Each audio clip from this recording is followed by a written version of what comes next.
श्री तुलसीदासजी. आणि श्री तुलसीदासजी या कथेला, या ग्रंथाला नाव देताना श्री राम चरित्र मानस, या रामचरित्राला मानस सरोवराची उपमा देत आहेत. पण एक सांगू, उपमेला मानस सरोवर सुद्धा कमी पडेल. कारण मानस सरोवरामध्ये आपल्याला स्नान करण्याकरता जावं लागतं. मानस सरोवरामध्ये स्नान करण्याकरता आपल्याला जावं लागतं. पण हे रामचरित हे असं मानस आहे की जे मानस सरोवर तुमच्या आमच्या घरापर्यंत येतं. या रामचरित्राचं आणखीन एक वैशिष्ट्य आहे. त्या रामचरित्रामध्ये अर्थात त्या मानस सरोवरामध्ये पाणी आहे आणि या मानस सरोवरात सिद्ध संताची वाणी आहे. इतकंच नाही, त्या मानस सरोवरामध्ये विहार करणारे राजहंस आहेत. या मानस सरोवरामध्ये विहार करणारे परमहंस आहेत. त्या मानस सरोवराचं एक विशेष आहे, त्या मानस सरोवरात बुडण्याची भीती आहे. पाण्यामध्ये आपल्याला बुडण्याची भीती वाटते ना. त्या मानस सरोवरामध्ये पाणी आहे आणि त्या पाण्यामध्ये बुडण्याची भीती आहे. पण या मानस सरोवरामध्ये, या रामचरित मानस सरोवरात जो बुडला त्याचा बेडा पार झाला. फक्त आम्ही बुडत नाहीत, हे दुर्दैव आहे.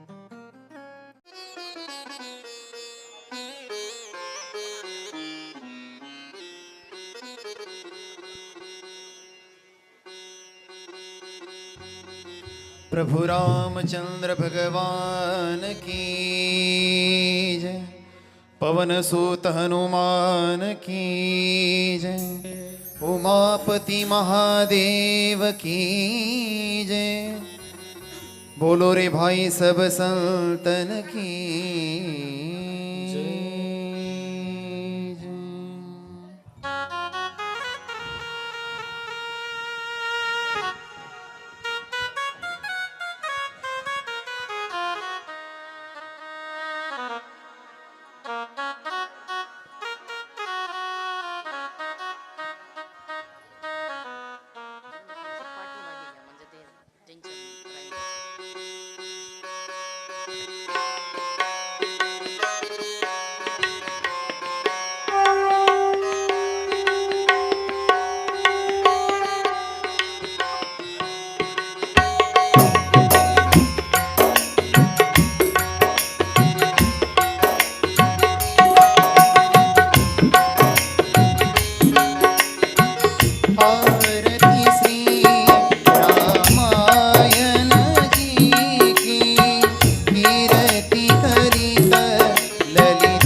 की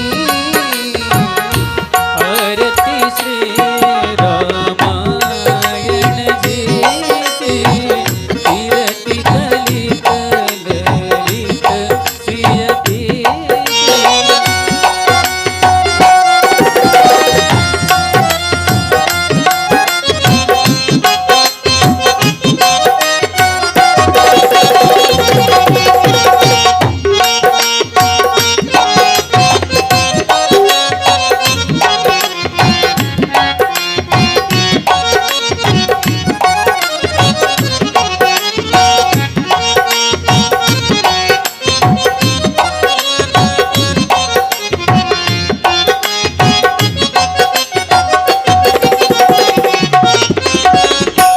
व्यासदीघ भवानी अरुघट संभव मुनि विज्ञानी व्यासदी कवि वर्ग बखानी काक भूसुंडी गरुड़ हेती आरती श्री रामायण जी की कीर्ति कलित ललित श्रीयती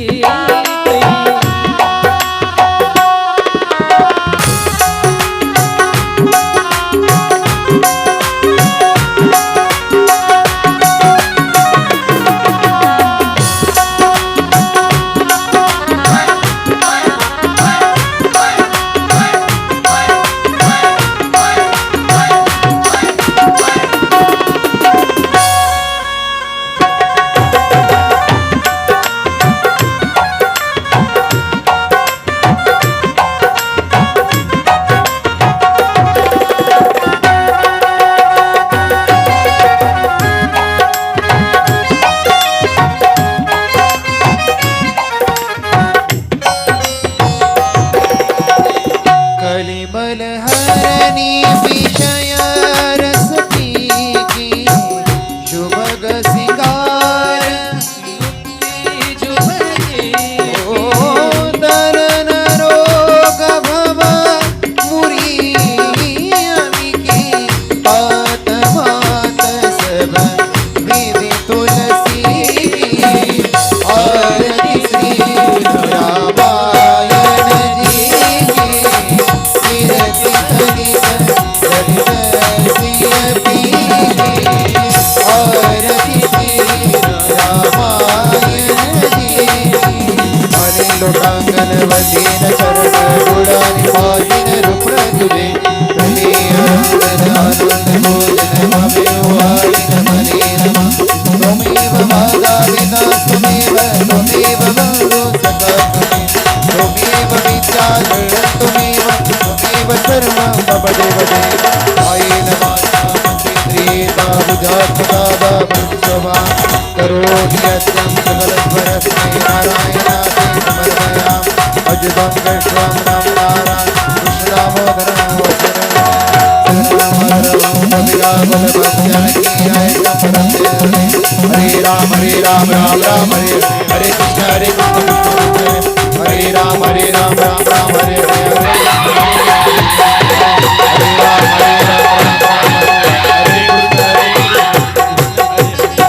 प्रभु रामचंद्र भगवान की जय उमापति महादेव की जय बोलो रे भाई सब संतन की जय बसून घ्या खाली.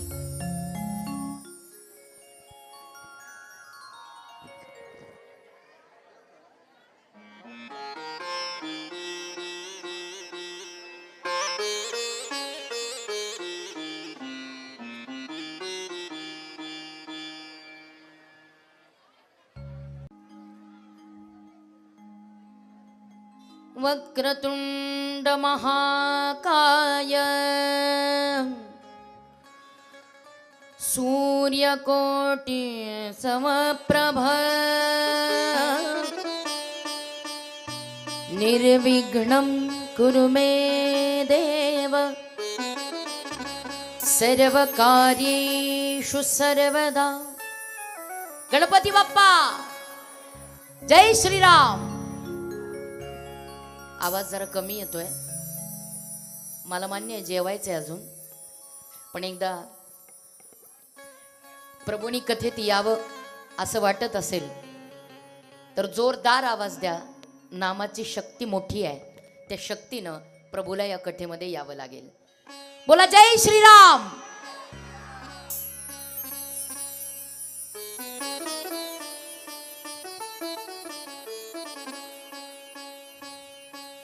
रामचंद्रं शरणं प्रपद्ये.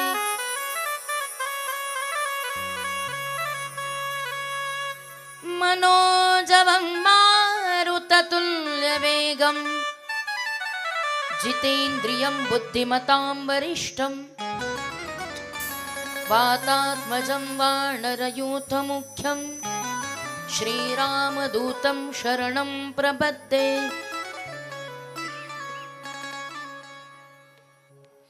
पवनतनया संकटहरना मंगल मूर्तिरूप राम लखन सीता सहित हृदय बसहु सुरभूप. सियावर रामचंद्र भगवान की जय. पवन सुत हनुमान की जय. उमापति महादेव की जय. बोलो रे भाई सब संतन की जय. वर्णानामृत संगानां रसानां छन्दसामपि मंगलानां च करतारं वन्दे वाणी विनायकं. भवानी शंकरं वन्दे श्रद्धा विश्वासरूपिणौ. या ब्राह्मणान् पश्यन्ति सिद्धस्वान्तस्तमीश्वरं वन्दे बोधमयं नित्यं गुरुशङ्कररूपिणं. यमाश्रितो हि वक्रोऽपि चन्द्रः सर्वत्र वन्दते. सीताराम गुणग्राम पुण्यारण्या विहारिणौ वन्दे विशुद्धविज्ञानौ कवीश्वर कपीश्वर. नानापुराण निगमाग सम्मतं यत् रामायणे निगदितं क्वचिदन्यतोऽपि. स्वन्तसुखाय तुलसी रघुनाथ गाथा भाषा निबन्धमति मञ्जुलमातनोति.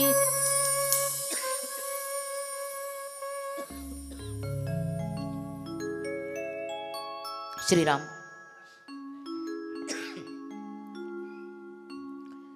चरितं रघुनाथस्य शतकोटी प्रविस्तरम एकैकम अक्षरम पुंसा महापातक नाशनम.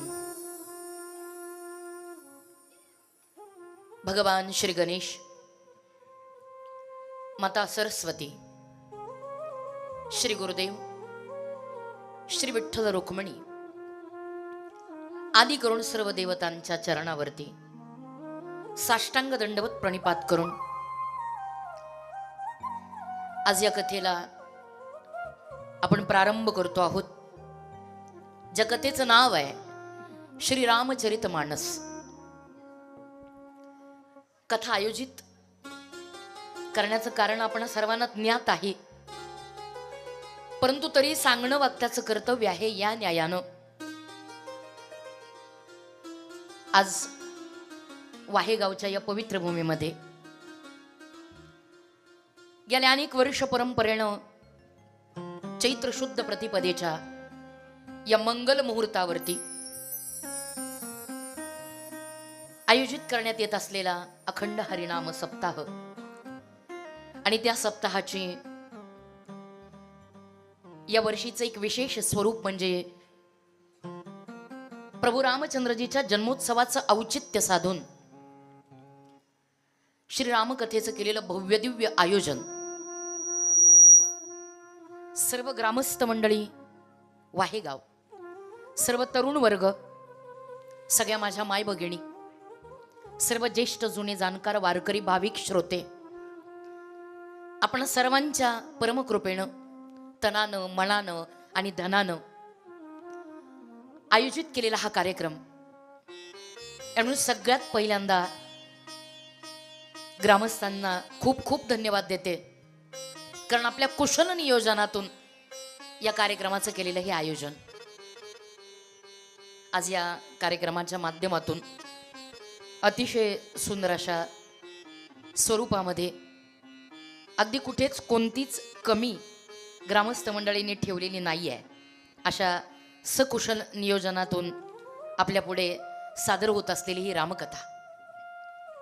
आणि निश्चितच आजच्या या कथेचं विशेष म्हणजे असं आहे, गर्दी भरपूर आहे, त्या गर्दीमध्ये दर्दीही भरपूर आहेत, आणि त्या गर्दीची निश्चितच आपल्या मनाची जी संकल्पित प्रभू रामचंद्रजीची कथा आहे, आज त्या कथेच्या माध्यमातून त्या ठिकाणी आपणा सर्वांचं स्वागत. ग्रामदैवतेला, स्थानदैवतेला, मातृपितृदैवतेला, गो ब्राह्मणांना, साधू संतांना, सज्जनांना वंदन करून या कथेला मी सुरुवात करते. या कथेमध्ये अतिशय सुंदर अशा माध्यमातून या कथेचे सकुशल गायक ही रंगभूमिका सजविण्याकरता, ज्यांच्या माध्यमातून ही रंगभूमिका सजवली जाते, अतिशय उत्तम असं संगीत संयोजन ज्यांच्या माध्यमातून केलं जातंय, असे श्री हरिभक्तीपरायण गायनाचार्य सोपानजी महाराज दारकुंडे आणि सर्वच गायक वादक वृंद यांच्या सकुशल संगीतातून आपल्याला मिळत असलेला आनंद, तबला, ॲक्टोपॅड, सहगायक, गायक, सुंदर साऊंड सिस्टीम, आपण सर्व श्रोतू सज्जन आणि माझ्या पाठीमागे माझी शक्ती म्हणून उभा असलेले माझे पतिदेव श्री अपूर्वानंदजी महाराज, त्यामुळे आनंदी आनंद आहे. सर्वांनाच खूप धन्यवाद देते. खरा धन्यवाद मातृशक्तीला आहे, कारण आपण सगळ्या जणी दिवसभराची सगळी कामं आवरून योग्य वेळेमध्ये आपण इथे येऊन बसलात. सुंदर असं स्वागत सर्व ग्रामस्थांनी या ठिकाणी केलेलं आहे, त्यामुळे सर्वच जणांचं मी ऋण व्यक्त करते, ग्रामस्थांना धन्यवाद देते. रामचरित मानस या कथेचं रसास्वादन करण्याकरता आपण या ठिकाणी बसलेलो आहोत. एक वचनी, एक पत्नी, एक वाणी, मर्यादा पुरुषोत्तम प्रभू रामचंद्रजीचं चरित्र जीवनाचं कल्याण करणार आहे. खर तर तुमच्या आमच्या जीवनातल्या सगळ्या व्यथा संपवण्याचं साधन म्हणजे कथा आहे. कथेनी व्यथा संपतात. मग तुमची व्यथा कोणती असू देत, अगदी उपमा आहे, या कथेला उपमा आहे रामचरित मानस. जे ग्रंथाचे लेखक आहेत ते लेखक आहेत श्री तुलसीदासजी, आणि श्री तुलसीदासजी या कथेला, या ग्रंथाला नाव देताना श्री राम चरित्र मानस, या रामचरित्राला मानस सरोवराची उपमा देत आहेत. पण एक सांगू, उपमेला मानस सरोवर सुद्धा कमी पडेल, कारण मानस सरोवरामध्ये आपल्याला स्नान करण्याकरता जावं लागतं. मानस सरोवरामध्ये स्नान करण्याकरता आपल्याला जावं लागतं. पण हे रामचरित हे असं मानस आहे की जे मानस सरोवर तुमच्या आमच्या घरापर्यंत येतं. या रामचरित्राचं आणखीन एक वैशिष्ट्य आहे. त्या रामचरित्रामध्ये अर्थात त्या मानस सरोवरामध्ये पाणी आहे, आणि या मानस सरोवरात सिद्ध संताची वाणी आहे. इतकंच नाही, त्या मानस सरोवरामध्ये विहार करणारे राजहंस आहेत, या मानस सरोवरामध्ये विहार करणारे परमहंस आहेत. त्या मानस सरोवराचं एक विशेष आहे, त्या मानस सरोवरात बुडण्याची भीती आहे. पाण्यामध्ये आपल्याला बुडण्याची भीती वाटते ना, त्या मानस सरोवरामध्ये पाणी आहे आणि त्या पाण्यामध्ये बुडण्याची भीती आहे. पण या मानस सरोवरामध्ये, या रामचरित मानस सरोवरात जो बुडला त्याचा बेडा पार झाला. फक्त आम्ही बुडत नाहीत, हे दुर्दैव आहे. आणि म्हणजे रामचरित मानस या ग्रंथाचं हे वैशिष्ट्य, म्हणून नावही सुंदर दिलंय, रामचरित मानस. अजून एक प्रश्न आहे, आमच्या हिंदुस्थानामध्ये असं कोण आहे की ज्याला रामायण माहित नाही? बघा ना, आपल्या इथल्या सगळ्या बसलेल्या व्यक्तींचं, प्रत्येकाचं अगदी सहज, आज तुम्ही पटकन शेतातून घरी आला, लवकर तोंडात पाय धुतले, चहा घेतला आणि सांगितलं अरे मला घाई झाली, मला निघायचंय. तुमच्या घरातला एखादा छोटा नातू आहे, एखादी नात आहे, ती नात पळत पळत तुमच्या जवळ आली असेल, आजी, आजोबा, काव तुम्ही एवढ्या घाईमध्ये निघाला आजच? कसली घाई आहे? अरे मला रामायण ऐकायला जायचंय, मला रामकथा ऐकायला जायची. आजोबा, आजी, तीच रामायण का? कोणतरे ते रामायण कोरोनामध्ये दाखवत होते, टीव्हीला रोज आम्ही पाहत होतो, संध्याकाळी कोणता टाइमपास नव्हता म्हणून रोज आम्ही आणि कोरोनामध्ये ते बघत होतो, तेच रामायण. बरं, म्हणले ते रामायण काय अवघड आहे? एक राजा दशरथ, त्या राजा दशरथाला अतिशय सुंदर असा असणारा हिंदुस्तान नावाचा प्रांत, भूखंड, त्या हिंदुस्तानमध्ये वाहणारी शरयू नावाची नदी, त्या नदीच्या तटावरती वसलेलं अयोध्या नावाचं नगर, त्या नगरीचा नरेश आहे राजा दशरथ. या राजा दशरथाला 3 पत्नी आहेत, कौशल्या, सुमित्रा, कैकई. 3 राण्या आहेत. या राजाकडे सत्ता आहे, राजा दशरथाकडे संपत्ती आहे, राजा दशरथाकडे सगळं काही सुख आहे. पण या राजा दशरथाकडे एकच कमी आहे, ती याला पुत्र प्राप्ती नाही. आणि ती कमी जर तो त्यांच्या कुलगुरू वसिष्ठांकडे मांडत नाही, तर कुलगुरू वसिष्ठांच्या द्वारा पुत्र कामेष्टी यज्ञाचं आयोजन होत नाही. पुत्र कामेष्टी यज्ञाचं आयोजन होत नाही तर तिथे आणि यज्ञ नारायणाद्वारा तो पायस पात्राचा प्रसाद मिळत नाही. ते पायस प्रसाद मिळत म्हणून मिळत नाही, तर 3 राण्यांच्या हातावरती समसमान प्रसाद वाटला जात नाही. जर मला शेवटी प्रसाद का दिला म्हणून कैकई रुसत नाही, कैकई रुसत नाही तर तो प्रसाद ती फेकत नाही, तो प्रसाद ती फेकत नाही तर आकाशमार्गे जाणारी घार तो प्रसाद झेलत नाही, तो प्रसाद ती झेलत नाही तर तो प्रसाद ऋषमुख पर्वतावरती तपश्चर्या करणाऱ्या अंजनी माईच्या हातावरती देत नाही. अंजनी माईला प्रसाद मिळत नाही तर अंजनी माईच्या पोटी हनुमानजीचा जन्म होत नाही, हनुमानजीचा जन्म होत नाही तर इकडे कैकई मातेला पाहून आणि कौशल्या आणि सुमित्रा मातेला तिची दया येत नाही, दया येत नाही. तो दोघींच्यातला अर्धा प्रसाद त्या कौशल्या माईकडे आणि सुमित्रा माई कैकई मातेला देत नाही. तर अनुक्रमे कौशल्या मातेच्या पोटी राम, सुमित्रा मातेच्या पोटी लक्ष्मण आणि कैकई मातेच्या पोटी भरत शत्रुघ्नाचा जन्म होत नाही. बाळांचा जन्म होत नाही, बाळी लहानाची मोठी होत नाही, त्यांच्या बाललीला पाहायला मिळत नाही, बालीला पाहायला मिळत नाही. तर विश्वामित्र मुनी त्यांना नेण्याकरता तिथं येत नाही, विश्वामित्र मुनी त्यांना नेण्याकरता येत नाही. तर यज्ञाच्या रक्षणार्थ प्रभू जात नाही. वाटेमध्ये अहिल्याचा उद्धार होत नाही तर यज्ञाचं रक्षण होत नाही. यज्ञाचं रक्षण झाल्यानंतर राजा जनकाच्या मिथिला नगरीतून मी निरोप येत नाही, निरोप येत नाही की या 2 राजकुमाराला घेऊन विश्वामित्रची मिथिलापुरीत जात नाही. मिथिलापुरीत जात नाही तर त्यांच्या लाडक्या लेकीचं जानकीचं स्वयंवर आहे, त्या स्वयंवराचा पण आहे. जो कोणी राजकुमार इथं ठेवलेल्या शिवधनुष्याला उचलून त्याचे 2 तुकडे करेल त्याला जनकाची जानकी मिळेल.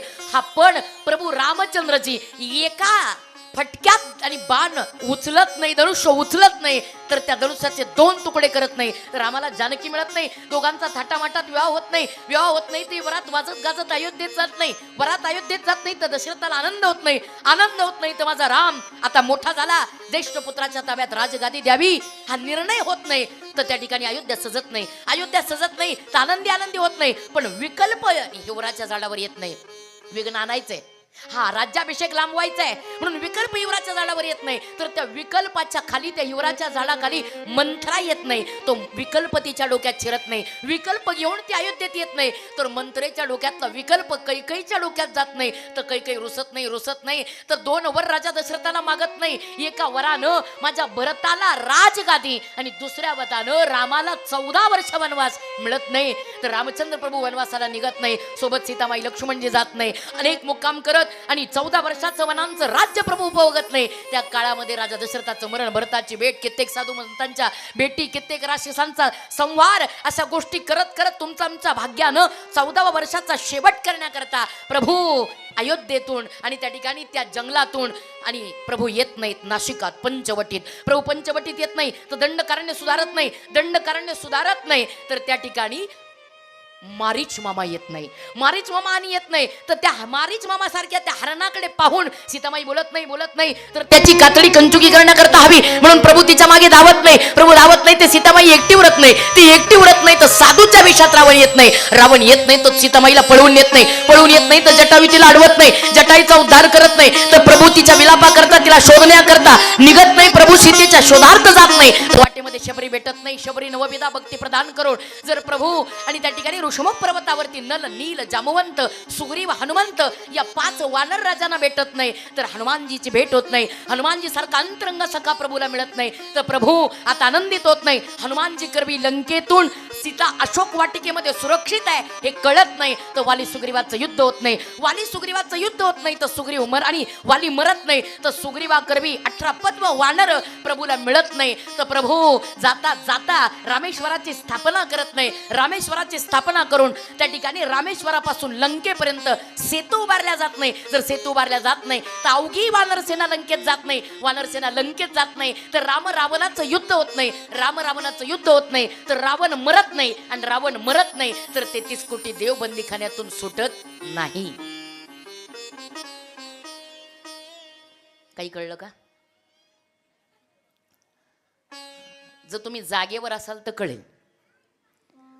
उद्या उठून असं कोणी म्हणायला नको की रामायणातला हा भाग राहून गेला होता. ज्या रामायणाला आपण 7 दिवस ऐकणार आहोत ते रामायण फक्त 7 मिनिटात सांगण्याचा केलेला छोटासा प्रयत्न. बरं कोणी एखादं उद्या उठून म्हणेलही महाराज काय एवढं काय कुत्रं मागं लागलं होतं. नाही आता बोलणाऱ्याच्या तोंडाला कुठे हात लावता येतो का? उद्या उठून म्हणेलही कोणी एवढी घाई करण्याची कारण काय आहे? त्याचं असं आहे घाई बी काही नाही. मुळातच जिच्या नावातच गीतांजली आहे तिने एक्सप्रेसच चालायला पाहिजे. नाव सार्थकी लावण्याचा केलेला प्रयत्न. हे एवढं मोठं रामायण आहे ते एवढ्या छोट्याशा नातवंडांनी सांगितलं. आजी आजोबा अहो हे रामायण तर आम्हाला पाठ आहे की. जे रामायण ऐकण्याकरता तुम्ही 7 दिवस जाणार आहात ते रामायण आम्ही आजपर्यंत ऐकलेलं आहे. ते म्हणले बरोबर आहे. रामायण ही केवळ फक्त एक ऐतिहासिक घटना नाही तर रामायण तुमच्या आमच्या जीवनाची एकरूपता आहे. एक लक्षात ठेवायचं ज्याला देश अखंड ठेवायचा आहे त्याला आधी राष्ट्र अखंड ठेवावं लागेल. ज्याला राष्ट्र अखंड ठेवायचंय त्याला आधी जिल्हा अखंडित ठेवावा लागेल. ज्याला जिल्हा अखंडित ठेवायचा आहे त्याला तालुका अखंडित ठेवावा लागेल. ज्याला तालुका अखंडित ठेवायचा आहे त्याला गाव अखंडित ठेवावं लागेल.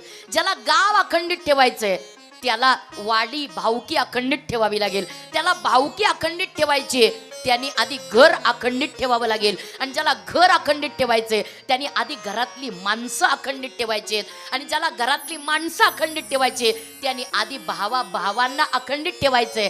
आणि भावाने भावासोबत अखंडित राहताना किती प्रेम केलं पाहिजे याचा सगळ्यात मोठा आदर्श जर कोणता असेल तर तो आदर्श आहे रामायण. रामायण आम्हाला शिकवतं की भावाचं भावावर किती प्रेम असावं. सख्य नाही सावत्र भाऊ आहेत पण या सावत्र भावाने सुद्धा एकमेकावरती किती प्रेम करावं हे आम्ही ज्यावेळेला रामायण अनुभवतो त्यावेळेला आम्हाला कळतं. कारण असं आहे जगामध्ये प्रेम आहे तर सगळं शक्य आहे. जर प्रेम नसेल तर काहीच शक्य नाही. जगातली सर्वोच्च भाषा जर कोणती असेल तर ती भाषा आहे प्रेमाची. सर्वोच्च भाषा आहे ती भाषा म्हणजे प्रेमाची आहे. महाराज म्हणतात की थोर प्रेमाचा भुकेला हाच दुष्काळ तयाला. जगामध्ये प्रेमाशिवाय सर्व व्यर्थ आहे. आणि प्रेम किती करावं नातं कोणतंही असू देत त्या प्रत्येक नात्यामध्ये एकमेकावर किती प्रेम करावं हे आम्हाला रामायण शिकवतंय. तुम्ही कोणतंही नातं अनुभवा रामायणातलं. आई मुलाचं नातं प्रेम शिकवतं. बाप मुलाचं नातं प्रेम शिकवतं, भाऊ भावाचं नातं प्रेम शिकवतं, सून सासऱ्याचं सासूचं नातं प्रेम शिकवतं, दास्य सेवकाचं अर्थात दास आणि मालकाचं नातं प्रेम शिकवतं. कोणतंही नातं तुम्ही घ्या, त्या नात्यामध्ये प्रेम आहे. हे रामायणाचं वैशिष्ट्य आहे. हे बाप, कथेमध्ये कीर्तनामध्ये पाऊस पडणं हा शुभ संकेत आहे. त्यामुळे जरी पाऊस पडला तरी असं काही तुम्हाला वाईट वाटू देऊ नका, पण पाऊस पडला तर पडू देत. कारण वरुण राजाची आपल्यावरती कृपा होणं हाही शुभ संकेत आहे. आणि त्याच्यामुळे तुम्ही चलबिचल करू नका, गडबड करू नका, शांततेत ऐका, शांतपणे ऐका. तो त्याचं यायचं काम करणार आहे, तुम्ही मात्र माझ्यासोबत संलग्न राहा. निश्चित तुमच्या मनाला आनंद वाटेल असं मी बोलते. तर एक लक्षात ठेवायचं, सुख दुःखाचं मिश्रण हे जीवन आहे. ज्याच्या आयुष्यामध्ये सुख येणार आहे त्याच्या आयुष्यामध्ये दुःखही येणारच आहे. तुम्ही असं नाही म्हणू शकत की मला कायम सुखच यावं.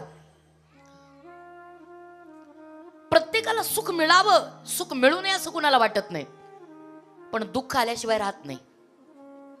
हे प्रत्येकाच्या आयुष्याचं एक वैशिष्ट्य आहे. का तुम्हाला कोणाला वाटतं की मला दुःख मिळावं? नाही वाटत. मजला की दुःख व्हावे ऐसा जगी कोण आहे. मला दुःख मिळूच नये, मला मिळावं तर फक्त सुख मिळावं, अखंड सुख मिळावं. पण असं होत नाही. जसे नदीला दोन किनारे आहेत तसं तुमच्या आमच्या जीवनाला दोन किनारे आहेत. एक किनारा आहे सुखाचा आणि दुसरा किनारा आहे दुःखाचा. ही जी आपली जीवनरूपी नाव आहे ही कधीतरी सुखाच्या किनाऱ्याला धडकेल तर कधी दुःखाच्या किनाऱ्याला धडकेल, पण धडकणार आहे. आणि मग एखाद्या वेळेला आम्हाला आठवतं, एखादी स्त्री आहे, एखादी माऊली आहे, तिच्या मनाविरुद्ध घटना घडते, दुःखी होते, नाराज होते. रोज पिणारा नवरा तिच्या पदरी पडतो, त्रास देणारे सासू सासरे तिच्या पदरी येतात. मनस्ताप होतो तिला, मी का केलं हे लग्न, कशा करता केलं हे लग्न, का माझ्या आयुष्यामध्ये एवढी दुःख आहेत. ज्या वेळेला एवढी पश्चाताप दग्ध होते, कित्येक मावल्या आहेत बघा आयुष्यामध्ये, कित्येक स्त्री आहेत, असं वाटतं दुःखाने आता संपवून टाकावं जीवन. आणि मग निघतात एखाद्या रेल्वे रुळावर फाशी घ्यायला, जीव द्यायला, विहिरीत उडी टाकायला, अंगावर रॉकेल ओतून घ्यायला, औषधाची बाटली प्यायला. एक लक्षात ठेवा, ज्या दिवशी तुम्हाला हा मनस्ताप होईल की मला खूप दुःख आहे, माझ्या आयुष्यात सगळी निराशा आहे, काही माझ्या मनासारखं झालं नाही, आणि म्हणून ज्या वेळेला एखाद्या स्त्रीनं हातामध्ये औषधाची बाटली घेतली आणि ते औषध ती प्यायला लागली, ती स्त्री तोंडात औषधाचा घोट टाकणार एवढ्यात तिच्या पुढे तुलसीदासजी गेले. थांब, काय करतेस?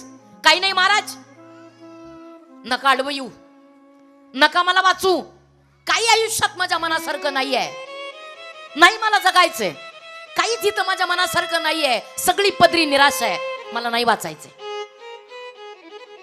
कशाला आई बापाच्या जीवाला तिथं जाऊन मी पुन्हा त्यांना डोंगर म्हणून राहू, त्यापेक्षा मरते मी. थांब, तुला मरायचंय? हो, औषधाची बाटली मी तोंडाला लावते, थांब ऐक. त्या हातामध्ये रामचरित मानस दिलं तुलसीदासजीनं आणि त्या स्त्रीला सांगितलं, त्याच्यातला सीतामाईचा वनवास काढला. तुला माहिती आहे ही कोण आहे? कोण आहे? मिथिलेच्या राजाची कन्या आहे, अयोध्येच्या राजाची सून आहे आणि ब्रह्मांडाच्या राजाची बायको आहे. मिथिलेच्या राजाची कन्या, अयोध्येच्या राजाची सून आणि ब्रह्मांडाच्या नायकाची पत्नी, ब्रह्मांडाच्या राजाची पत्नी आहे. आता मला सांगा, हिच्यापेक्षा मोठा वशिला कोणाचा आहे का? होय, तुमचा आमचा वशिला तिच्यापेक्षा मोठा आहे? बघा, असेल तर एखाद्याने हात वर करा, माझा वशिला सीतामाईपेक्षा मोठा आहे. पण विशेष आहे का, ती मिथिलेच्या राजाची कन्या आहे, ती अयोध्येच्या राजाची सून आहे, ती ब्रह्मांड नायकाची पत्नी आहे, तरी सुद्धा 14 वर्ष तिला उशाला दगड घेऊन झोपावं लागलं का नाही? 14 वर्ष ती उशाला दगड ठेवून झोपली, बिना अंथरुणाची झोपली. जिने राजगादी सोडून जी कधी बाहेर पडली नाही, पण 14 वर्षाच्या वनवासात तिनं उशाला दगड घेतला. त्यावेळेला सीतामाई अशी म्हणली नाही की मी राजाची पोरगी आहे, मी राजाची सून आहे, मी ब्रह्मांड नायकाची बायको आहे आणि मी उशाला दगड हॅट नाही. त्यावेळेला सीतामाईने औषध घेतलं, तिच्यावर परिस्थिती आली म्हणून तिनं मरण्याचा प्रयत्न केला. ती पश्चाताप व्यक्त करत राहिली सीतामाई नाही. त्याही अवस्थेमध्ये तिनं सांगितलं, माझा पती ज्या वाटेवर आहे त्या वाटेवरती मी माझ्या पतीला साथ देणं हे पत्नी म्हणून मी माझं कर्तव्य मानते. माझा पती जर आनंदात आहे ना, ती वाट कशीही असू दे, माझा पती चालताना त्या वाटेवर आनंदात चालताना आहे, तर मी माझ्या पतीचा हात धरून चालणं, जीवनात माझ्यापेक्षा मोठी पतिव्रता कोणीच नसेल. एक लक्षात ठेवा, स्वीकारणं हा सगळ्यात मोठा आनंद आहे. सीतामाईनं वनवास स्वीकारला. आम्हाला रामायण शिकवतंय, प्रत्येक स्त्रीला रामायण शिकवतंय की तुमच्या आयुष्यामध्ये कधी दुःखाचा प्रसंग येईल माहित नाही. कारण असं आहे, आयुष्यामध्ये आपण चांगले आहोत का वाईट आहोत हे पसरवणाऱ्या बायकांच्या आरोपी आहेत. आपण किती चांगले आहोत, आपण किती वाईट आहोत, आपल्या या बातम्या वारे माप या कानाच्या त्या कानाला कोणाकडून जातात? म्हणजे बाईच बाईची शत्रू आहे. एक ग्राफिटी सांगू तुम्हाला, ती ग्राफिटी असं म्हणते, तुमच्या गुण, तुमचे दोष या कानाने त्या कानाला सांगण्याकरता, वाऱ्यासारखे पसरवण्याकरता जी मेल पेक्षा फिमेल फार जबरी असतात. कळलं तर बघा. त्यामुळे बाईच बाईची शत्रू आहे. तुम्ही कसात हे सांगणारी कुणीतरी स्त्रीच आहे. पण एक आहे, सांगताना सुद्धा निश्चितपणे ती व्यक्ती कशी सांगू द्या, कसं वागायचंय प्रत्येक स्त्रीच्या हातात आहे. सीतामाई आम्हाला शिकवते, कोणत्याही परिस्थितीमध्ये संघर्ष करा आणि संघर्षातूनही दंडकारण्याचं सोनं करा. सीतामाई शिकवते आम्हाला. म्हणजे रामायणातले प्रत्येक जे पात्र आहे ना, हे पात्र आम्हाला काहीतरी शिकवण्याकरता जन्माला आलेलं आहे. सर्वसामान्य संसारिका करता रामायण आदर्श आहे, आदर्श आहे. आणि या आदर्शामध्ये तुलसीदासजी सांगतायत, रामायण हा ग्रंथ आहे एकंदरीतच जीवनामध्ये जीवाचं कल्याण करण्याकरता रामायण ग्रंथाची गरज आहे. राम कथा शशी किरण समाना, सतच कोन करहि जेहि पाना. राम कथा शशी किरण समाना, सतच कोन करहि जेहि पाना, करहि जेहि पाना. श्री राम जय राम, जय जय राम. श्री राम जय राम, जय जय राम. श्री राम जय राम, जय जय राम.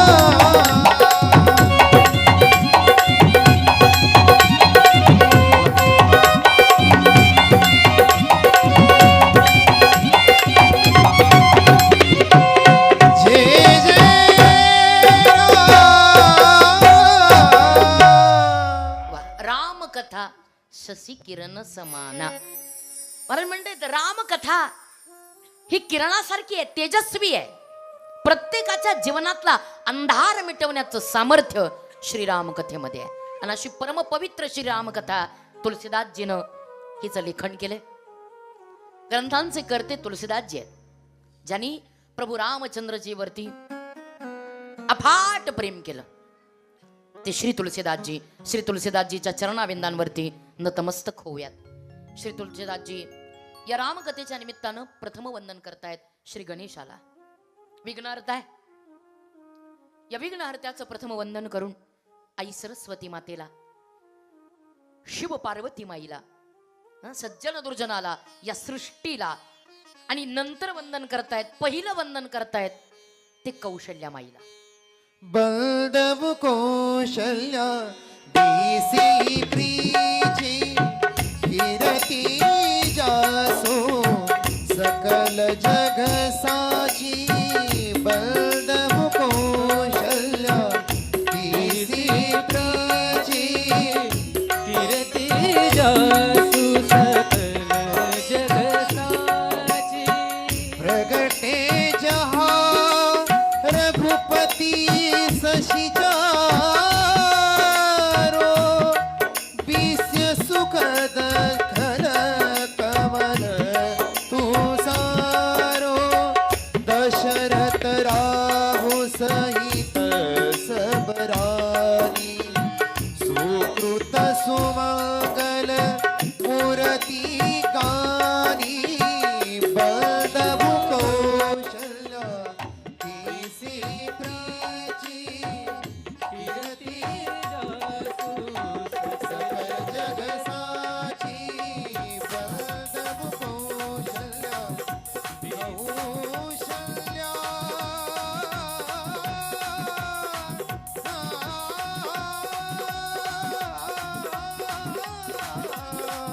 कौशल्या देसी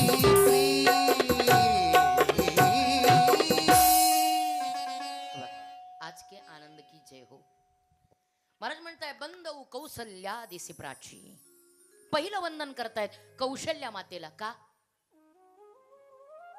जसं आपण पाहतो आपल्या संत वाङ्मयात वारकरी पहिलं नमन केलंय कोणाला? आईला. आपुलिया हिता जो असे जागता धन्य माता.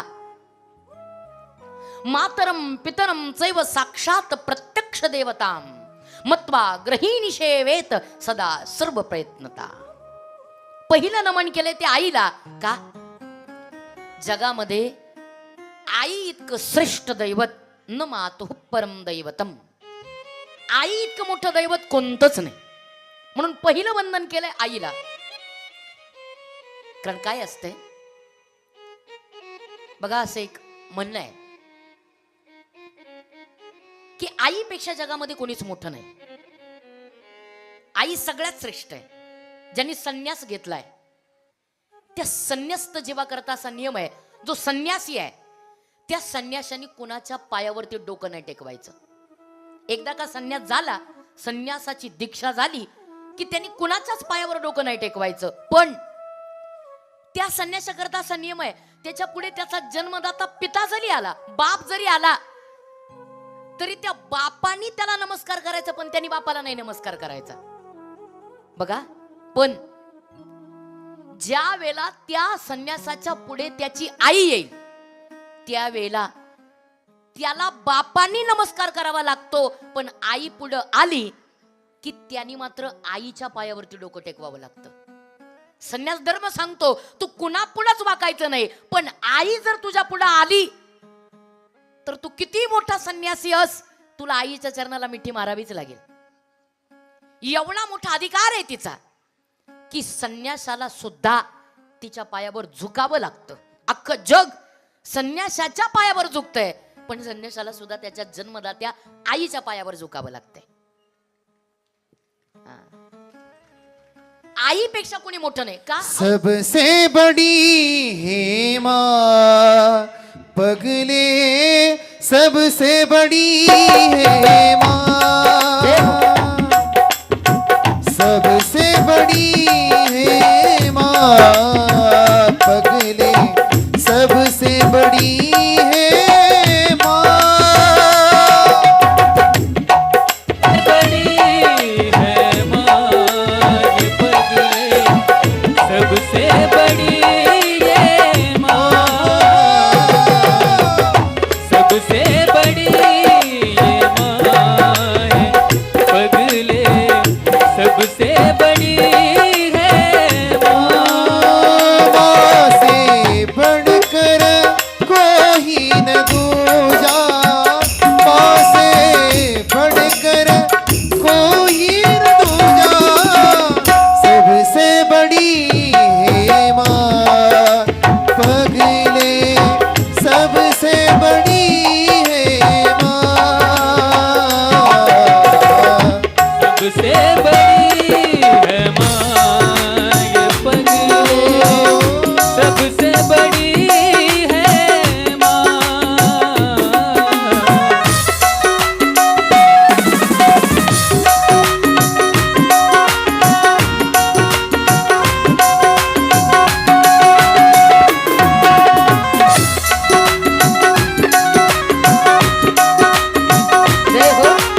पाक दीवानी जैसे है गंगा का पानी माँ की ममता पाक पानी जैसे है गंगा का पानी उस इंसा की क्या जिंदगानी जिसने माँ की कदर न जानी सबसे बड़ी हे माँ पगले सबसे बड़ी है माँ सबसे बड़ी है माँ ये पगले सबसे बड़ी ओ सबसे बड़ी है माँ पगले सबसे बड़ी है माँ ओ सबसे बड़ी है माँ सबसे बड़ी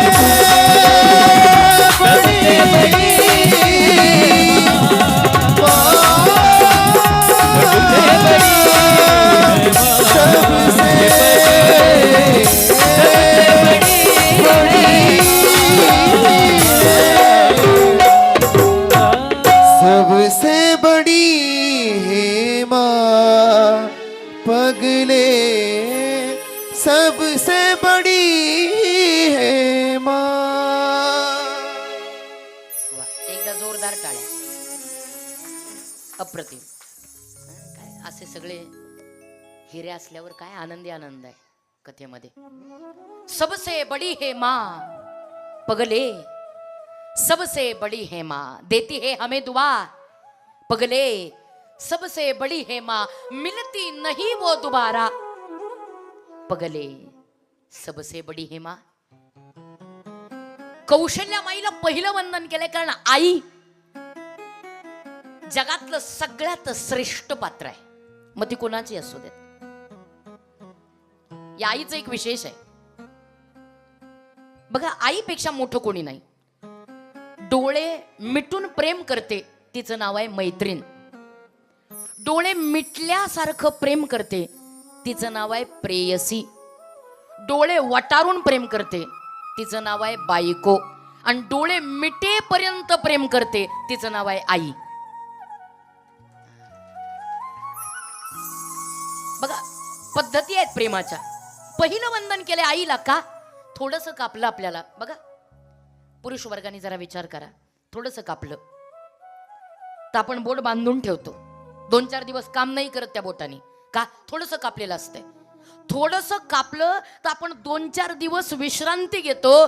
ज्या वेळेला आईच्या गर्भातून एवढासा जीव बाहेर यायचा आहे त्यावेळेला वितभर आईचं पोट कापलं जातं. एवढा रक्तस्त्राव होतो. पण त्याही वेळेला ते बाळ बाहेर आल्यानंतर आई त्या वितभर कापलेल्या यातना त्या यातना सुद्धा आनंदानं सहन करते. कुणा करता? मुला करता. त्या यातना सुद्धा ती सहन करते. तो आनंद दुःख दुःख सुद्धा आनंदातच वेदना सुद्धा आनंदातच. किती प्रेम करावं बघा. तुम्ही सहज एखाद्या पुरुषाला म्हणा बघ रे बाबा दवाखान्यामध्ये डॉक्टरनी सांगितलंय एकतर या क्षणी तुझी बायको नाहीतर तुझं बाळ. तुला काय हवंय? एका क्षणात त्या नवऱ्यानं उत्तर दिलं डॉक्टर नाही पोरग जगलं चालेल बायको हवी. त्या बाईला विचारलं जी आता आई होणार आहे कठीण परिस्थितीमध्ये आहे कठीण क्षण उभा आहे. तो डॉक्टर त्या स्त्री जवळ गेला जी आई होऊ पाहतीये. त्या स्त्रीला विचारलं बाई ग आता परिस्थिती अशी आहे अवघड प्रकरण आहे. या क्षणी एकतर तुझं बाळ जगेल नाहीतर तू जगशील. तुझी इच्छा काय आहे?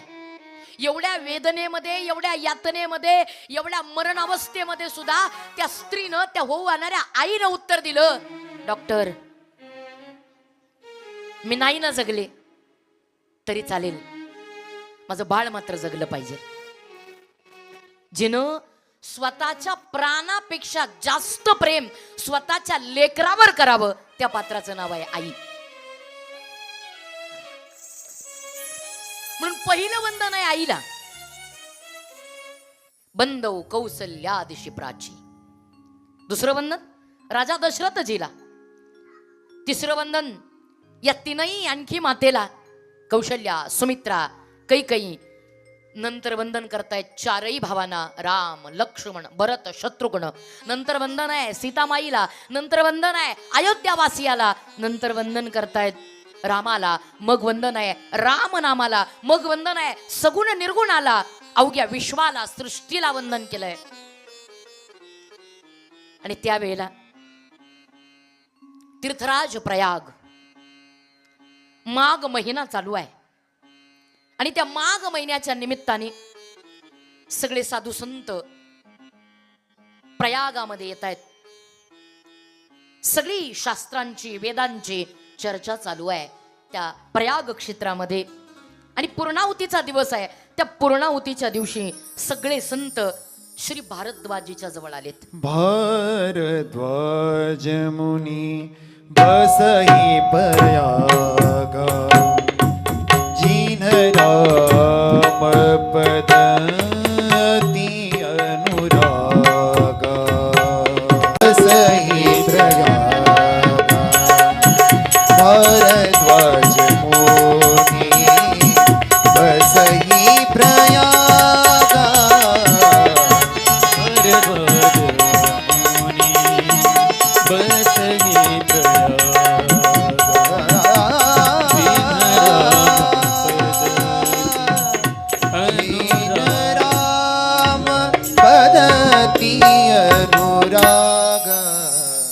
भारद्वाज मुनी बस ही प्रयागा. भारद्वाजी मुनींच्या आश्रमात आलेत श्री संताजी. माथा चरणावरी साष्टांगी हे करी दंडवत. सगळ्या साधू संतांनी भारद्वाजीला नमन केलंय. भारद्वाजी उठलेत, आपल्या आसनावरती बसलेले आहेत. खाली बसलेले आहेत याज्ञवल्क्य नावाचे मुनी आलेत. याज्ञवल्क्य मुनींना आसन दिलेलं आहे. आणि भारद्वाजी म्हणतायत, मुनीजी, मी अनेक शास्त्राच्या चर्चा केल्या, अनेक वेदांची, शास्त्रांची, पुराणांची मी आतापर्यंत आपल्याशी चर्चेचे आदान प्रदान केलेली आहे. अनेक सत्संग केलेत. पण एक संशय माझ्या मनामध्ये आहे, तो मिटत नाहीये. हा तोच राम आहे का ज्या रामाचं चिंतन वाराणसीमध्ये भगवान शिवजी करतायत? का हा राम दुसरा तिसरा कोणी आहे? मला या प्रश्नाचं उत्तर हवंय भारद्वाजी. भारद्वाजी, तुम्हाला माहिती आहे पण तरी तुम्ही विचारताय. पण याज्ञवल्क्य मुनीने सांगितलं, भारद्वाजी तुम्हाला माहिती आहे तरी सुद्धा माझी वाणी पवित्र करण्याकरिता मी बोलतो. जसा प्रश्न तुम्ही केलाय तसंच एकेकाळी प्रश्न केला होता पार्वती माईनं महादेवाला. आणि त्यावेळेला महादेवानं पार्वती माईला त्या प्रश्नाच्या दाखल सांगितली. तशीच्या तशी कथा आज याज्ञवल्क्य मुनी भारद्वाजीला सांगतायत. तीच कथा कोणत्या पद्धतीची आहे ते सांगतायत. लक्षपूर्वक ऐका. एक बार त्रेता जुग माई, समूह गए कुंभ जऋषि पाई. एक बार त्रेता जुग माई, सब गए कुंभ जऋषि पाई. संग सती जग जननी भवानी, पूजे ऋषि अखिलेश्वर पाई.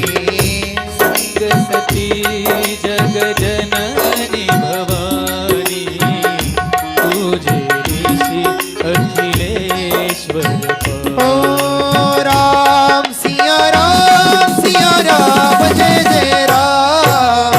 राम सिया राम जय जय राम.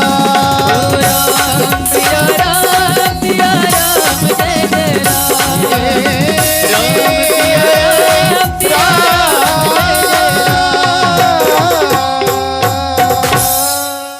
वा.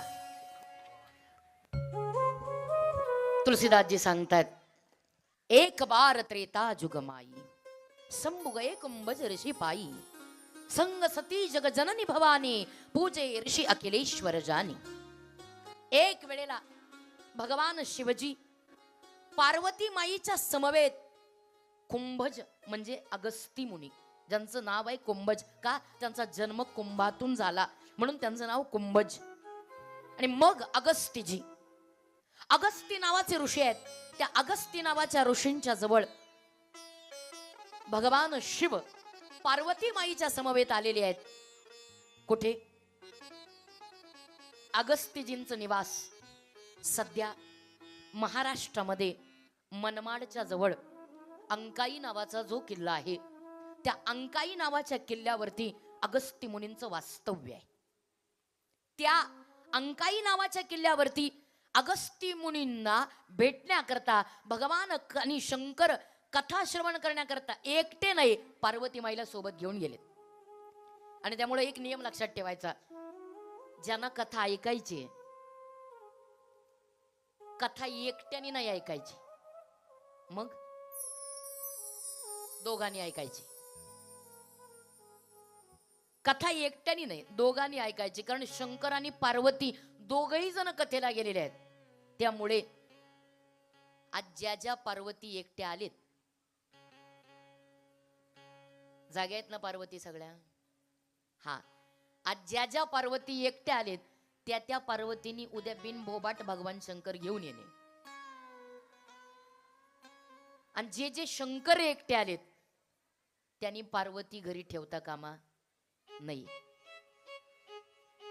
म्हणजे कथेला येताना दोघांनी यावं असा नियम आहे. याचं कारण आहे, जर कथेने काय मिळतं, कथेचा फायदा काय आहे? अहो, कथेचा फायदा आहे पुण्य. म्हणजे कथेला यायचं म्हणजे पुण्य अर्चन करायला यायचंय, पुण्य कमवायला यायचंय. आता जो येईल पुण्य त्याच्या वाट्याला जाईल. बरं, त्यातही असं विशेष आहे, जर नवरा कथेला आला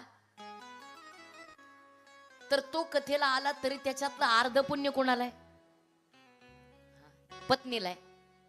पण पत्नी कथेला आली आणि पती नाही आला तर मग मात्र नवऱ्याला ते आणि पुण्य नाहीये, ते पुण्य एकट्या बायकोला आहे. पण पती जर कथेला आला तर मात्र त्याच्यातलं अर्ध पुण्य निश्चित आहे. आणि मग हे उगाच पुण्याची वाटाघाटी करण्यापेक्षा हा, दोघांनी आलेलं काय वाईट आहे? म्हणून आजपर्यंत जाऊ द्या, आजचा पहिला दिवस होता, उद्यापासून मात्र जोडीने यायचं, म्हणजे पुण्य दोघांनाही समान. कारण असा नियम आहे, पतीनं पुण्य केलं तर पतीच्या पुण्याईत अर्धा हक्क आहे पत्नीचा. एकाने विचारलं, का बरं अर्धा हक्क? अहो, त्याचं कारण आहे, अर्धा हक्क मिळण्याचं कारण आहे, केवढा मोठा समर्पण करावं स्त्रीने करावं. समर्पण स्त्रीने करावं. पुरुष अहंकार आहे, स्त्री मात्र समर्पण आहे. आणि स्त्री आम्हाला समर्पण शिकवते. प्रत्येक वेळेला जसं असेल, जिथं असेल, ज्या पद्धतीनं असेल त्या पद्धतीनं आनंदात कसं राहायचं हे स्त्री शिकवते. बघा ना तुम्ही, अहो, जन्म घ्यायचा, जन्म घेऊन 22 वर्ष आई वडील भाऊ बहीण सगळ्या लोकांच्यात राहायचं. आणि एक वेळ अशी येते, 20 वर्ष झाली, 22 वर्ष झाली, 25 वर्ष झाली, एक क्षण असा येतो, एका वेळेला बाप कन्यादान करतो. ज्या क्षणी कन्यादान करतं, एका क्षणात बापा जवळून उठायचं आणि ज्याची आपली ओळखही नाही त्याच्या जवळ जाऊन बसायचं. याला म्हणतात समर्पण. आणि हे समर्पण कोण करतं? फक्त तुम्ही आम्ही स्त्रिया. बघा ना, सगळं बदलून टाकते, स्वतःच काहीच नाही ठेवत. समर्पण कशाला म्हणायचं? आपलं काहीच नाही ठेवायचं, आपला शहाणपणा सगळा सोडून द्यायचा, काही ठेवायचं नाही स्वतःच.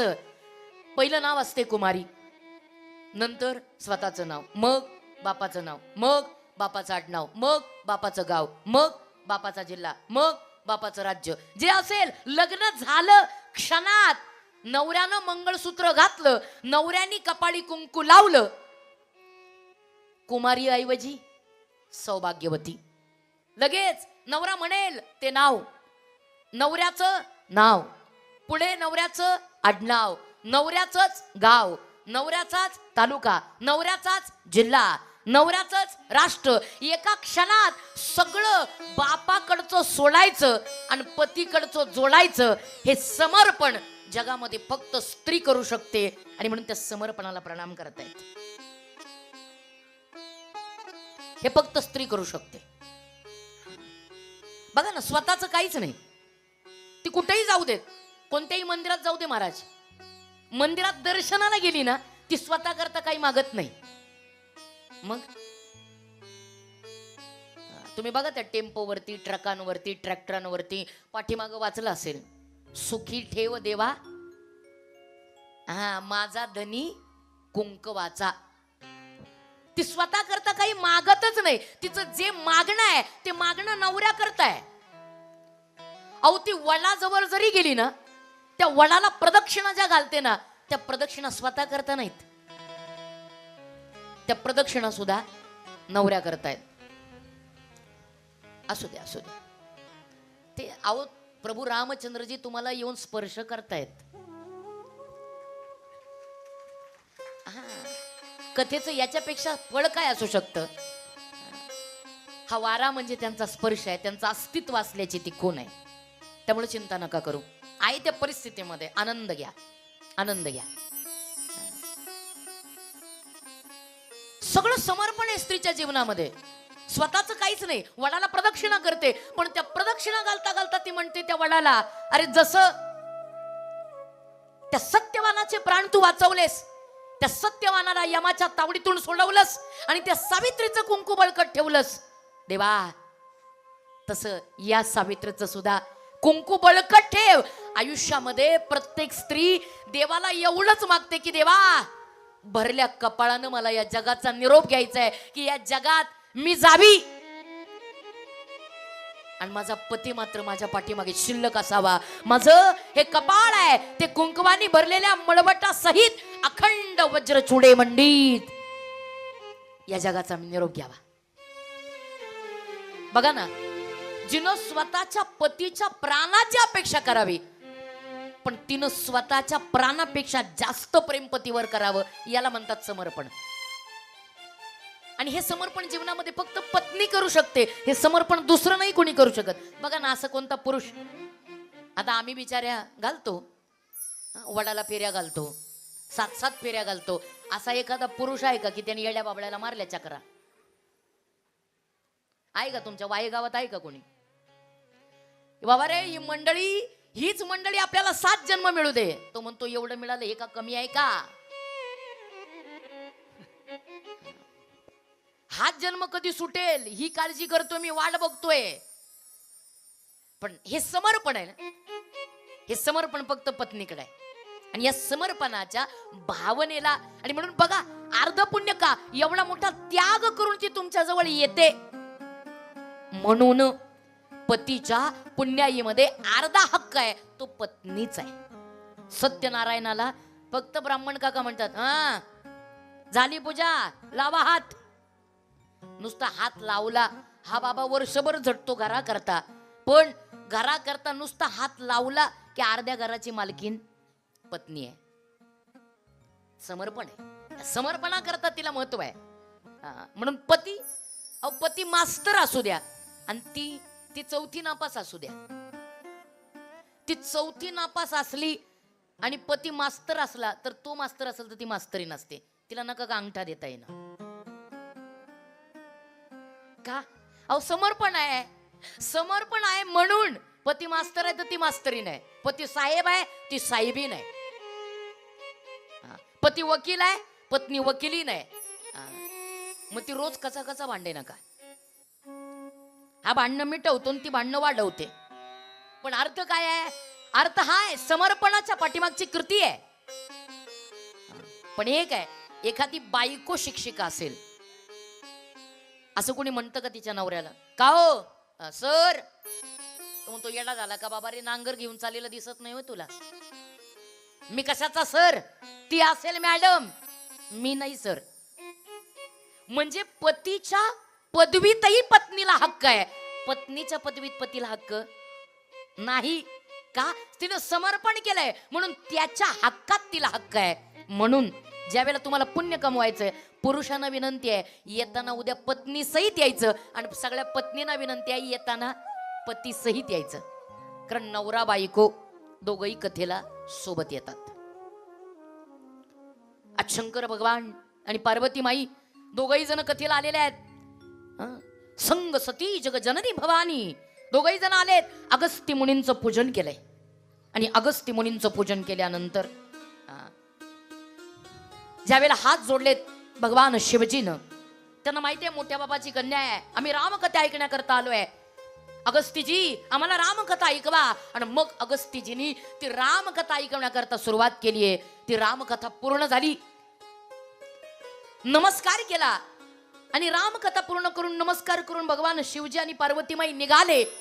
आणि पाहिलं वाटेमध्ये प्रसंग असा घडलाय की भगवान राम पार्वतीमाईच्या वीराने व्याकुळ झालेत आणि त्या अख्ख्या दंडकारण्यातून पळतायत. सीते, जानकी, वैदेही, सीते, जनकनंदिनी, सीते. विरह ओरडतायत. झाडाला, पशुला, पक्षाला, पानाला सगळ्यांना विनंती करतायत. ज्या वेळेला प्रभूजी विनंती करताना पाहिलं आणि भगवान शिवजीनं विचार केला, हा तर माझा परात्पर ब्रह्म आहे, माझा राम आहे, माझं सर्वस्व आहे, माझं गुणनिधान आहे. आणि माझ्या प्रभू रामाला जर आता पार्वतीनं या सतीनं पाहिलं तर या सतीनं पाहिल्यानंतर ती शंका घेईल आणि तिने शंका घेऊ नये म्हणून दुरून नमस्कार केला. हे अखिल ब्रह्मांड नायक जगतपती प्रभु रामचंद्र जी करुणा निधान आपकी जय हो, करुणा निधान आपकी जय हो, करुणा निधान आपकी जय हो.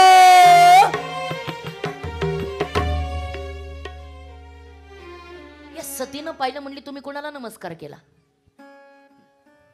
ते म्हणले मी प्रभू रामाला नमस्कार केला. हे तेच कोण? आता ज्यांची कथा आपण ऐकून आलो, परब्रह्म. होय तेच परब्रह्म आहे. आणि जर ब्रह्म असेल तर ब्रह्माला वियोग कसा, आणि वियोग असेल तर ते ब्रह्म कसं? प्रश्न अवघड आहे. वियोगाला ब्रह्म कसं म्हणता येईल? कारण वियोग हा संसारिकाला आहे, ब्रह्माला कसला वियोग आलाय? परीक्षा घेऊ काय? ते म्हणले घेऊ शकतेस. जो तुम रे मन अति संदेह हो, जो तुम रे मन अति संदेह हो, तो किन जाई परीक्षा देहो, तो किन जाई परीक्षा देनो. जो तुमरे मन असी सदेहो, जो तुमरे मन असी सदेहो, तो किन जाय परीक्षा.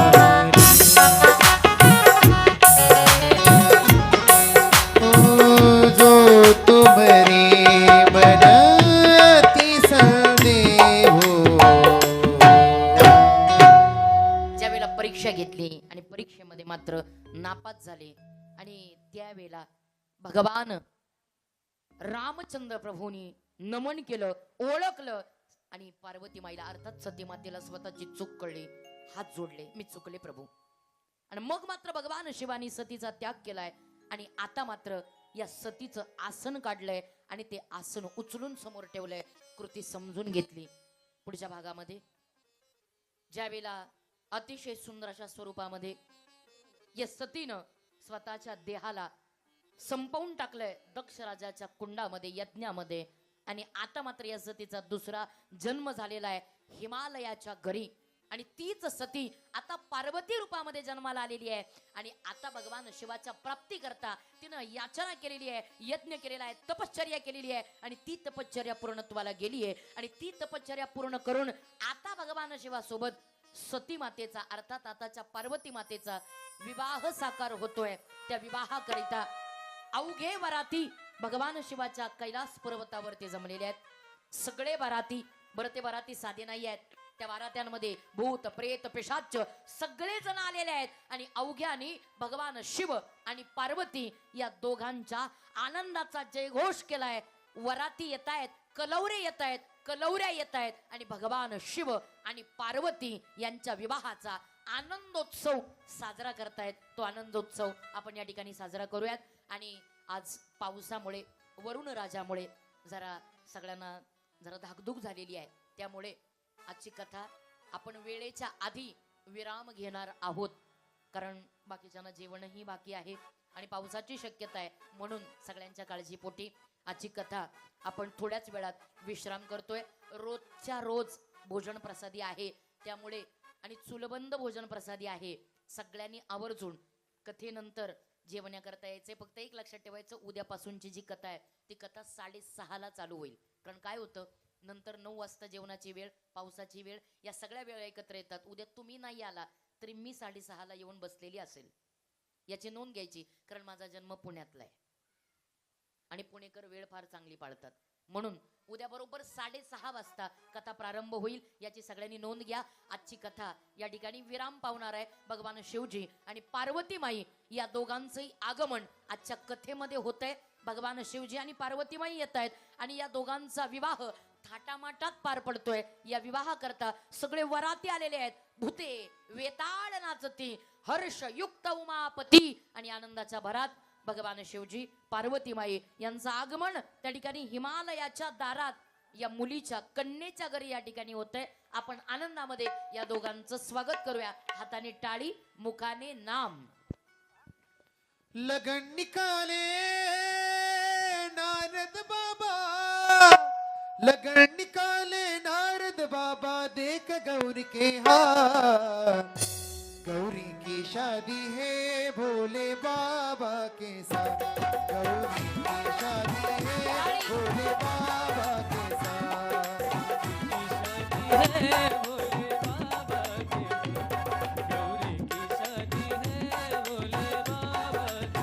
एक साथ लगन निकाले नारद बाबा, लगन निकाले नारद बाबा, देख गौरी के हाथ, गौरी की शादी है भोले बाबा के साथ, गौरी की शादी है भोले बाबा के साथ.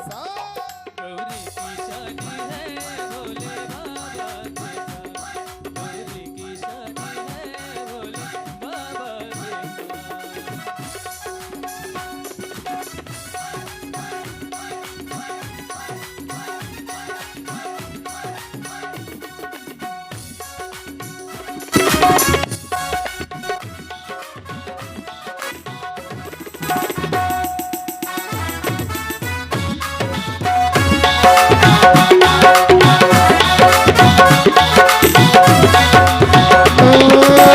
मुश्किल से दूल्हा हुए हैं राजी, स्वागत करे सब स्वागत करे, भोले बाबा भोले बाबा भोले बाबा की आई है बारात, सब स्वागत करे, भोले बाबा की आई है बारात, ऐसे भवीन स्वागत करे.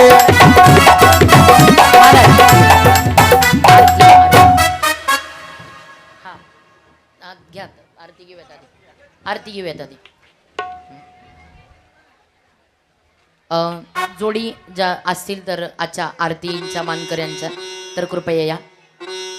जय जानकी नाथा प्रभु जय श्री रघुनाथा, तुम कर जोरी बिनवो, तुम कर जोरी बिनवो, प्रभु मेरी सुन बाता, तुम रघुनाथ हमारे प्राण पिता बाता, तुमरो सज्जन सदा की मुक्ति मुक्ति दाता, ओम जय जानकी माता, राम लक्ष्मण भरत शत्रुघ्न संग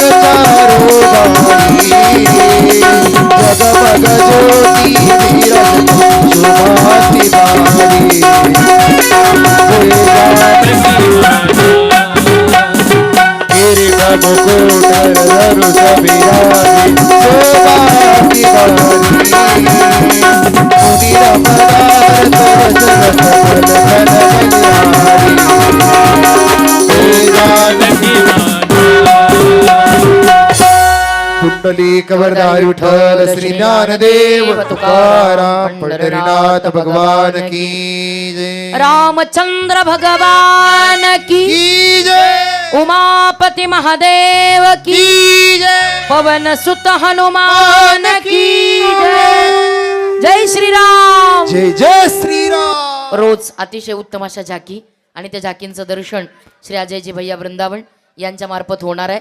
आज पावसामुळे ठीक आहे, थोडंसं होतंय आगे पिछे, पण उद्या मात्र निश्चित लवकर या वेळेवरती या. आपण त्या ठिकाणी अतिशय सुंदर अशी झाकी अजय भैयांनी बनवली. अशा रोज सुंदर सुंदर झाकी आपल्याला पाहायला मिळणार आहेत. चला जेवायला, लगेच जेवायला बसून घ्या. तोपर्यंत इकडे विवाह प्रसंग आमचा चालू असेल. तुम्ही जेवायला बसून घ्या. हॅलो, महिला मंडळींनी पंक्त धरून घ्या. हा, जागेवर आहे तिथं बसून घ्या. जागेवर बसून सर्वांनी घ्या. पंक्ती धरा. आणि उद्या ज्यांना झाकीमध्ये भाग घ्यायचा आहे त्यांनी कृपया झाकीमध्ये भाग घेऊ शकता. लहान मुलं, तरुणांनी सुद्धा. उद्या लहान मुलांना ज्यांना प्रसाद पाठवते घेतल्याशिवाय कोणी जायचं नाहीये. प्रसादाचं नियोजन मस्त केलेलं आहे. सगळ्यांनी प्रसाद घेतल्याशिवाय कोणी जायचं नाही. सगळ्यांनी सगळ्यांनी आपापल्या प्रसाद घ्या. जागेवर बसून घ्या. लगेच वाढ होईल. अंतर ठेवून बसा. अरे वा, मस्त. तरुण मंडळींनी वाढायचं काम करायचंय. जागा सोडून बसा. वाढणारे मध्ये येता आले पाहिजेत. मस्त दिसत. सगळ्यांनी जागा सोडून बसा.